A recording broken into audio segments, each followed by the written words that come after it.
Мысалы кешегі Сирия мен Түркиядағы жер сілкініс. Ол да Алланың бізге бір сабағы, бізге бір ескерту. Әй пендем, мені ұмытпаңдар, мына технологияға қатты сеніп кетпеңдер. 10 балға шыдайтын үй уайымдамаңдар, сілкіне берсін. Жоқ, ол 10 бал деген ол жай нәрсе ғой ол.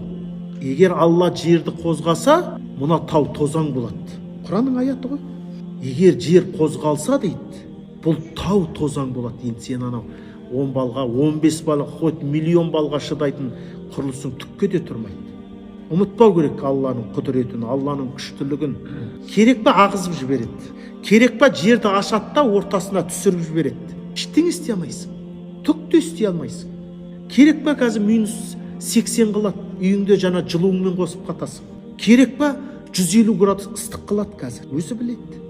Құдіреті бәріне жетеді. Біз соны ұмытпауымыз керек, кейде біз пенде екендігімізді.